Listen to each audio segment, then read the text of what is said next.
우리 모두가 인생을 살아가면서 가장 큰 숙제가 있다고 하면은 끊임없이 일어나는 수고와 무거운 짐일 것입니다. 그런데 이 인생의 수고와 무거운 짐은 피하거나 또 내려놓을 수 있는 성질의 것은 아닙니다. 그렇다면 우리 예수님께서는 이 일을 어떻게 우리에게 말씀하고 계시는가? 주님은 이렇게 아주 명확하게 우리에게 방향을 주십니다. 바로 정면 돌파입니다. 한마디로 이 수고하고 무거운 이 짐진 우리의 모습을 두고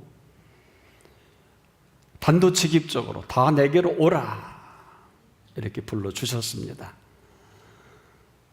이 수고를 피하거나 짐을 내려놓거나 이런 말씀을 하시질 않았습니다. 그 모습 그대로 짐을 졌다면, 그리고 이 수고가 수고로 짓눌려 있다 할지라도 그대로 오라. 그리고 나서는 이렇게 선언하십니다. 내가 너희를 쉬게 하리라. 절대로 그 짐을 내려놓으라 하지를 않으신 것입니다. 여러분 속지 말아야 할 것입니다. 그러나 우리가 무거운 짐을 지닌 사람에게는 정말 내려놓고 싶지요. 정말 내려놓았으면 참 좋을 것 같겠습니다마는 예수님은 내려놓으라 하질 않으셨습니다. 멍에가 있습니까? 이것도 그 짐, 그 멍에 그대로 가지고 와서 나의 멍에를 메고 내게 배우라. 그리고 나서 너희가 너희 마음이 쉼을 얻으리라. 그런데 이렇게 설명까지 방향을 주십니다. 나는 마음이 온유하고 겸손하니. 결국 이 모든 것들은 일도 아니고 어려움도 아니고 그 무엇도 아닌 바로 마음의 문제가 이렇게 심각하다는 지적이 있습니다. 온통 이 모든 것이 마음이 걸려 있는 것입니다. 다른 것이 아닙니다. 물질도 아니에요. 사람도 아니에요. 결국 일이 힘든 것만은 아닐 것입니다. 턱하니 마음이 걸려 있고 또 마음에 눌려 있는 이 실상을 나보다 더 잘 아시는 것입니다. 우리가 살아가면서 여러분 크고 작은 일들이 끊임없이 일어나는 것을 우리는 늘 경험해야 합니다. 또 내가 처리해야 합니다. 피할 수는 없어요. 학생은 공부를 피할 수 있겠습니까? 일하는 사람들은 일을 해야 합니다. 어떤 모습이든지 우리가 만일에 피한다면 어찌 보면 내 생애의 또 마지막 일인지도 모르겠어요. 끊임없이 일어나는 이 모든 일들은 우리가 피하고 내려놓을 성질의 것이 아니라는 것입니다. 인생을 살아가는데 수고와 무거운 짐을 어떻게 피합니까? 그렇지만은 이 모든 것들은 결코 수고와 무거운 짐으로 끝날 일은 아니다. 우리가 새들에게 있어서 그 어깨에 있는 무거운 짐, 날개 짐은 어떨까요? 새가 두 다리로 건너갈 때는 무거운 짐이겠습니다만 그 날개를 힘껏 펴서 날개짓을 할 때 그 푸른 창공을 마음껏 나를 수 있는 유일한 도구가 될 것입니다. 사람에게 있어서 감당치 못할 시험 당함을 허락지 아니하신다는 말씀이 무슨 말씀일까요? 이것은 반드시 우리에게 감당할 일이 있다는 것이고 이것은 감당할 만한 일이지 피할 일은 아니다. 감당만 한다면 이처럼 좋은 일은 없다는 것인데 바로 감당이거든요. 근데 감당할 때 어떤 일이 벌어질까요? 감당할 수만 있다면 내가 이전에 맛보지 못했던 이 새로운 사실들을 우리는 하나하나 익혀나가는 것인데 감당하는 것만큼 이 세상은 살만한 세상인 것을 우리는 경험하게 됩니다. 우리가 지금도 크든지 작든지 간에 우리에게 일어나는 일은 결코 작은 일은 없거든요. 세상 일도 그렇습니다. 그렇다면 하나님의 사람들은 어떨까요? 예수 그리스도의 사람들은 그 일거수일투족이 언제나 예수 그리스도 안에 있다는 것을 잊어서는 안 될 것입니다. 우리가 보기에 대단하든 그렇지 않든 간에 이것은 우리의 견해에 얘기했습니다마는 예수 그리스도 안에서 살아가는 사람들은 범사는 대단한 비밀이 있습니다. 우리가 언어는 어떨까요? 지금 우리가 잘하는 것 중에 하나는 살아오던 대로 말하고 생각하는 거거든요. 그러나 예수 그리스도의 사람들에게 있어서 언어는 사실 시작이면서 마감이기도 합니다. 얼마나 중요한 줄 아십니까? 잠언 16장 1절에 보면 이렇게 기록이 되어 있어요. 마음의 경영은 사람에게 있어도 말의 응답은 여호와께로서 나느니라.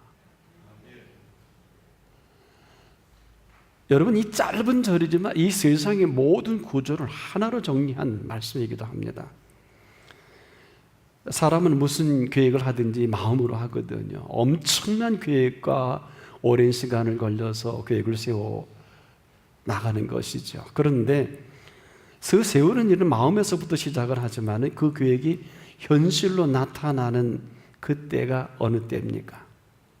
그 마지막은 소리로 나타나기보다는 그 언어 속에 언어화된 말로 나타난다는 거예요.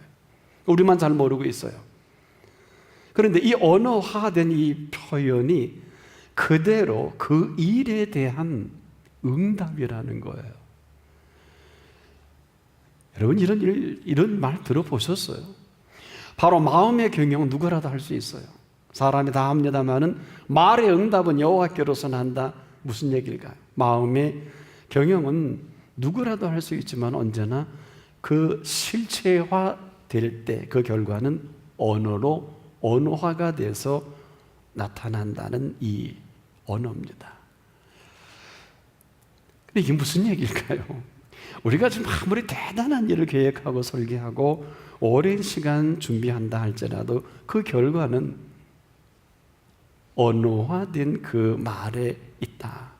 그래서 그 계획한 그 모든 일들이 언어화가 돼서 말에 있다는 것은 왜 결과일까요? 바로 하나님이 들으시는 언어라는 것입니다. 우리만 지금도 아리까리예요. 그래서 우리가 어떤 말을 하든지 하나님은 지금도 듣고 계십니다. 그러면 듣고 가만히 계시는 것이 아니라 지금도 들으신 대로 하나님은 행하신다는 거예요. 우리만 모릅니다. 역사적인 사건을 기억하십니까? 가나안에 12명의 정탐꾼을 보냅니다. 40일 동안 정탐하게 하지 않겠습니까? 그리고 그 결과를 이스라엘 백성과 하나님 앞에서 그들은 결과 보고를 합니다. 이게 다예요. 그게 다입니다. 가나안에 정탐한 이 사건을 두고 이런 결론을 맺습니다. 유일하게 두 사람 여호수아와 갈렙은 가나안을 갈 수 있다고 보고하면서 그 두 사람만 가나안에 입성합니다. 가나안을 갈 수 없다고 한 그 나머지는 모두 들어갈 수가 없었습니다. 이게 결과 아닙니까? 갈 수 없다고 한 나머지 사람들은 그냥 하나님께서 갈 수 없도록 만들어 가시는 일인지도 모르겠습니다. 한마디로 마음의 경영은 누구라도 할 수 있겠습니다만은 그것이 우리에게 말이라는 구조를 통해서 언어화가 될 때 이미 그 경영은 끝났다는 거예요. 근데 우리 그렇게 생각하지 않죠. 사람들이 사실을 그렇게 실감하지 않습니다. 그러나 세월이 지나고 나중에 모든 결말이 드러날 때 그때서 조금씩 심각함을 알게 되는, 그때는 인생이 거의 끝날 즈음입니다.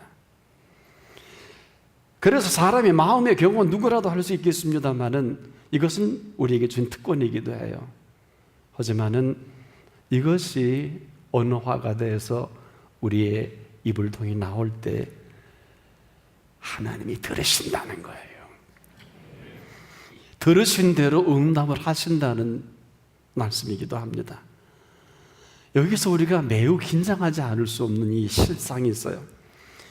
마음의 경영은 어찌하든지 각자의 몫이지요. 뭐 엄청난 계획을 하든 그렇지 않든지 간에 그 내용이야 각자의 몫이지만 이것이 언어로 구체화될 그때 그 말의 표현은 그대로 결론이 된다는 것이고 그 말을 하나님이 들으신다는 것이며 들으신 대로 하나님은 일하신다. 그러니 오늘의 우리의 모습은 우리가 범사에 한 그대로 우리가 결과를 맞이한다는 이 사실이에요. 어떻습니까? 한번 자신을 돌아볼 수 있기를 바랍니다. 이것은 지금도 우리만 모르지 아는 사람은 다 알고 더욱 정확하게 적확하게 하나님 알고 계시는 것입니다. 이것은 우리가 인정하고 말고 할 그런 성질의 것이 아닙니다. 그래서 우리는 지금도 마음에서의 엄청난 프로젝트를 가지고 계획하고 수많은 인력을 동원해서 만들 수 있을 수 있겠습니다만은 그 많은 계획들이 하루아침에 물거품이 된다든지 어려움을 당한다든지 그 결과는 여러 가지 육하 원칙에 의해서 우리가 이러저러한 이유와 원인을 다 얘기할 수 있겠습니다만은 사실은 그런 것이 아니에요. 우리가 그 언어화가 되는 그 말을 따라서 사실 그 일이 움직여 나간다는 이 사실을 아는 사람은 많지 못합니다. 그래서 오늘 예수님께서는 또 이렇게 부르시는 거예요. 수고하고 무거운 짐진 자들아 다 내게로 오라. 내가 너희를 쉬게 하리라. 쉬지 않으면 쓰러지고 말아요. 그 짐에 눌려서 못 일어나는 이 상황을 너무 잘 아시는 것입니다. 그러면서 이렇게 말씀하십니다. 나는 마음이 온유하고 겸손하니. 이게 무슨 얘기일까요? 바로 나는 마음이 온유하고 겸손하다는 온유의 헬라어 플라우스라는 뜻이 있어요. 이것은 우리의 국어사전의 온유의 개념과는 전혀 반대의 내용입니다.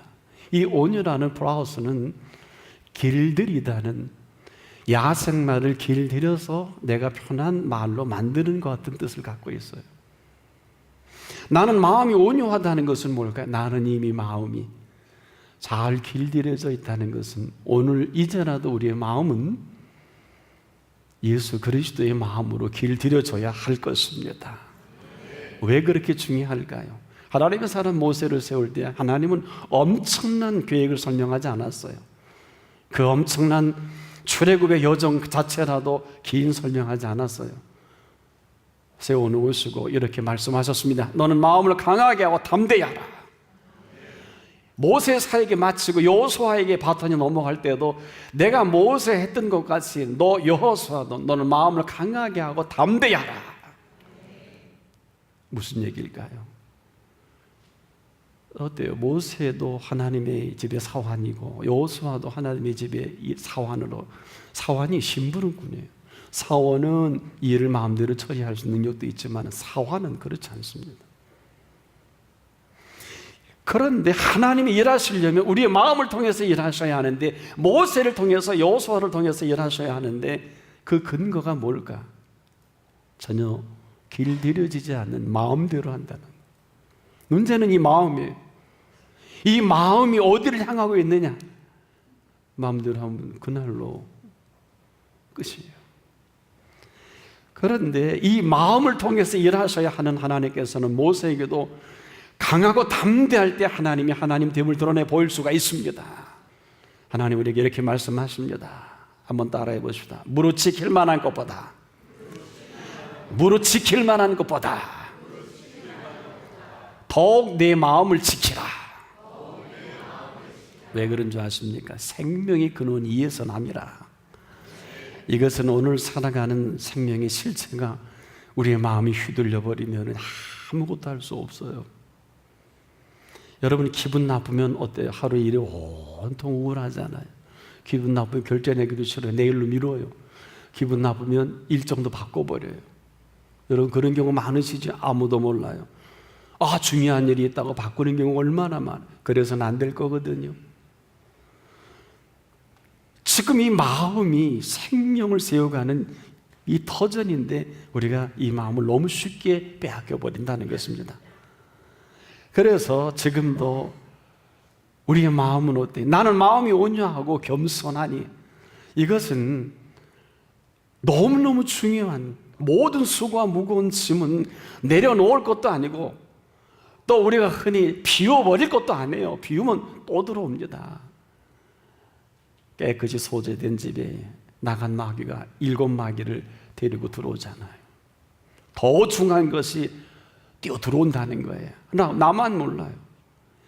그래서 지금도 우리는 비워야 되는 줄 알고 내려놓으라고 하는 줄 아는데 그런 것이 아닙니다. 예수님은 한 번도 수고하고 무거운 짐을 내려놓으라고 하신 적이 없어요.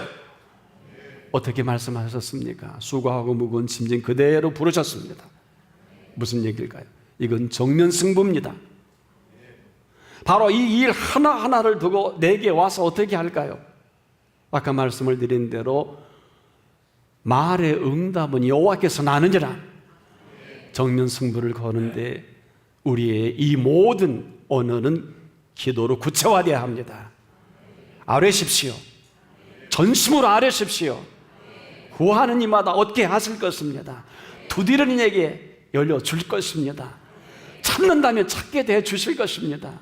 근데 아직도 우리 머뭇거리니까, 야, 너희 중에 누가 아들이 떡을 달라면 돌을 주고 생선을 달라면 뱀을 줄 자가 어디 있겠느냐. 심지어 한 걸음 더 나가십니다. 큰 자라도 자식에게는 좋은 것을 줄 줄 알거든. 멀리 들립니까? 하물며 구하는 너희에게 좋은 것을 주시지 않겠느냐. 그런데 오늘 우리가 이렇게 부르신 부름에 먼저 하실 일이 있으신 거예요. 내가 너희를 쉬게 하리라. 때에 너희 마음의 쉼을 얻는다는 이 쉼이 뭘까요? 마음의 쉼은 바로 위로 주시는 평안입니다. 이 평안을 예수님 구체적으로 이렇게 한번 우리에게 당부 겸 준비하신 평안을 너에게 끼치노라. 나의 평안을 너에게 주노라 그랬습니다. 내가 주는 것은 세상에 주는 것 같지 않다. 이유는 뭘까요? 너는 마음에 근심도 말고 염려하지도 말라. 우린 지금도 눈만 뜨면 마음의 염려와 근심으로 떠날 날이 없어요. 아마 세상 끝날까지 그럴런지도 모르겠어요. 이 근심 그리고 두려움, 이 세상에 그 어떤 것으로도 해결받을 수 없는 이 근심과 두려움은 아마 우리 삶의 아킬레스건과도 같을 거예요. 그러나 평안이 임하면 아무것도 아닙니다. 위로 주시는 평안을 준비해 주신 것입니다. 이 평안이 오면서 눈이 열려지고 귀가 열려서 들어야 할 것을 듣고 볼 수 있는 것을 보면서 와, 은혜가 보입니다. 은혜 가운데 살아가게 되는 것입니다. 그래서 삶이 은혜가 되고 은혜가 삶이 되는 경험을 하게 되는 것입니다. 이것은 경험적으로 할 수 있는 것입니다. 은혜 없이 살아간다는 것은 사실 호흡하지 않고 숨을 쉬라는 것과 같은 은혜의 경험이기도 합니다. 그렇기 때문에 우리에게 주어진 멍에라고 하는 것은 더는 멍에가 아닙니다. 따라해 봅시다. 내 멍에는 쉽고, 이 멍에로 눌려 끝날 인생이 아니라 내 멍에는 쉽고 하신 이 쉽다는 단어는 헬라어로 크레스토스라는 단어로서 우리에게 내 멍에는 즐겁고, 여러분 일이 즐거울 때가 언제입니까? 학생이 공부를 즐거워하면 이 학생 공부 잘할 수밖에 없어요. 근데 재미난 통계는요, 공부 잘하는 학생 치고 공부가 즐겁지 않은 사람이 없더라고요. 이렇게 대화를 해보면 마찬가지입니다. 지금도 우리의 삶 자체가 그분이 준비하신 은총 속으로 우리에게 얼마든지 즐겁고 그 지혜와 방법으로 우리는 수고하고 무거운 짐을 가지고 그분 앞에 나왔겠습니다마는 그 수고와 무거운 짐 자체가 에너지화 되는 것입니다. 새가 날개를 치고 두 다리로 걸어갈 때는 짐이겠습니다만 날개를 활짝 펴고 날개짓을 할 그때 주로 앙모하는 사람 새의 힘을 얻으리니 독수리가 날개치고 올라감 같을 것이라. 천국의 윤리입니다. 그 저는 이 땅의 윤리예요. 은혜라는 게 이런 거예요. 여러분, 이 은혜가 얼마나 소중한 것인 줄 아십니까? 저와 여러분이 은혜가 방편만 되지 않는다면, 은혜를 이용만 하지 않는다면 은혜는 끊임없이 은혜를 만들어가는 은혜이기도 합니다. 그래서 은혜는 마감이 아니에요. 은혜는 시작입니다. 끊임없는 은혜의 문이 열려지는 것입니다. 그 은혜 속에 살아가기를 하나님께서는 준비해 놓으신, 하나님의 준비하심도 있습니다. 그래서 하나님이 함께 하신 은혜로 부르심을 받은 저와 여러분들이 이제는 내가 하나님과 함께하는 은혜의 신비까지 맛보게 되는 것입니다. 하나님이 준비하신 은혜가 있고요, 내가 하나님과 함께 하는 은혜를 만나는 것입니다. 나의 허물과 부족이 이대로 가지고 왔는데 내 육신의 즐거로 견디지 못하고 정말 의사 선생님께서 손 놓은 이 질고까지라도 그분이 고쳐주시는 거예요. 지혜 없을 때 지혜를 주십니다. 방법이 없을 때 방법 주십니다. 갈수록 은혜의 신비는 지금도 우리 속에 놀랍도록, 전에는 하나님이 준비하신 세계였는데 이제는 내가 하나님과 함께하는 동행의 신비까지 있어요. 여러분, 이 동행이라는 것은 대단히 중요한 것입니다. 히브리 할라크라는 단어는요, 임마누엘이라고 하는 단어와 전혀 다른 단어입니다. 이 할라크라는 것은 사는 거거든요. 살아가는 거예요. 어떻게? 하나님과 함께 살아가는 것입니다. 근데 많은 사람들이 하나님이 함께 하는 것으로 멈추기 때문에 문제가 돼요. 하나님이 우리와 함께 하시는 것을 임마누엘이라고 한다고 하면, 동행은, 즉 할라크라는 것은 스탠바이 하는 거예요. 하나는 정적이라면 하나는 동적입니다.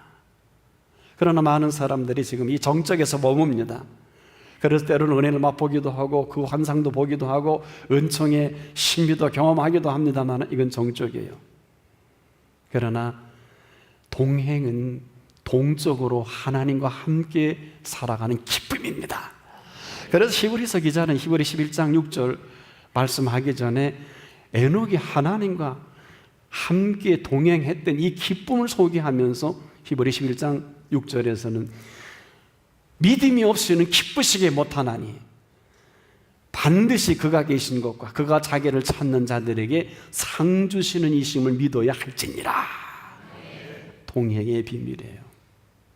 지금도 하나님께서는 이것을 가로막고는 실체가 바로 우리의 마음이라는 거예요.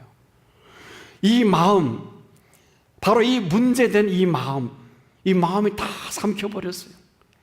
그래서 이 마음을 치료할 수 있는 유일한 처방은 평안뿐입니다. 평안으로 처방할 수가 있습니다. 이 평안이 우리 가운데 오게 되면 모든 근심과 염려는 일순간에 사라지게 되어 있습니다. 어둠이 판치다가 빛이 오면 사라지는 것과 똑같습니다. 이 평안을 오늘도 맛보기를 축복합니다. 일찍이 하나님의 사람 다윗은 이 부분을 너무 적나라하게 표현한 적이 있어요. 다윗은 하나님과 함께하는 이 삶 속에 너무너무 좋아서 이런 위대한 고백을 합니다. 여호와는 나의 목자시니 내가 부족함이 없으리로다. 주님이 나의 목자시니까 내게 부족함이 없도록 해주세요가 아니라 이 동행의 은총을 맛보니까 여호와는 나의 목자시니 내가 부족함이 없으리로다. 너무 좋으셔서 하나님이 이는 내 마음에 합한 자라 해주신 거예요. 내가 부족함이 없다는데 그분이 얼마나 하나님 마음이 쏙 들겠어요. 그래서 다 이는 내 마음이 합한 자라고 채워짐의 원리를 밝혀주신 거예요. 그래서 여호와 하나님께서 지금도 친히 목자가 되셔서 양인 우리들에게 거침없이 푸른 초장과 쉴만한 물가를 준비해 놓으시고 우리를 불러주신 것입니다. 이것은 뭘 얘기합니까? 푸른 초장과 쉴만한 물가는 생수와 먹을 꿀이 언제나 풍성합니다. 그리고 나서 한술 더 떠서 다윗은 하나님 마음에 꼭 드는 얘기만 합니다. 다들 텅 비었다고 없다고 안 된다고 아우성이 있는데 다윗은 이렇게 진지하게 하나님 앞에 고백합니다. 내 잔이 넘치나이다. 하나님 마음에 쏙 드는 얘기만 골라요. 저는 이것은 사실이에요. 이미 저와 여러분은 채워주셔도 빈 그릇뿐인데 다윗은 채워준 것을 놓치지 않고 오, 내 잔이 넘치나이다. 우린 지금도 비워야 뭐가 되는 줄 아는데 속지 않기를 바랍니다. 비우는 것은 거짓말이에요. 그리스도인은 채워지는 은혜가 있습니다.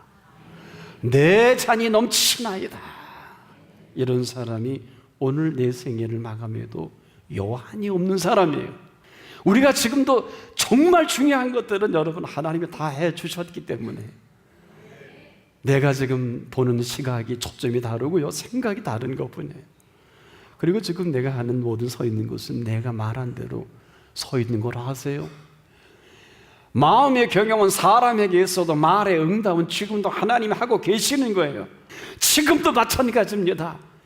오늘 하나님이 준비하신 것들은 우리가 상상할 수 없을 만큼 대단한 것들을 준비하고 계시는 것입니다. 더 이상 수고할 필요가 없어요. 무거운 짐이 눌릴 필요가 없어요. 왜 그럴까요? 다 내게로 오라 그랬어요. 짐을 버리지 마세요. 자식이 아무리 무거워도 버리면 안 됩니다. 아내나 남편과 부모가 너무 힘들어도 버리지 마세요. 그 짐을 그대로 지고 오십시오. 사업이 아무리 힘들어도 하나님이 시작한 사업이라고 하면 포기하지 마십시오. 끝까지 가십시오. 다 내게로 오라. 내가 너희를 쉬게 하리라. 이보다 위대한 복음은 없습니다. 오늘 이런 은총으로 한 분 한 분 채워짐의 원리로 살아가는 한 분 한 분 되기를 축복합니다.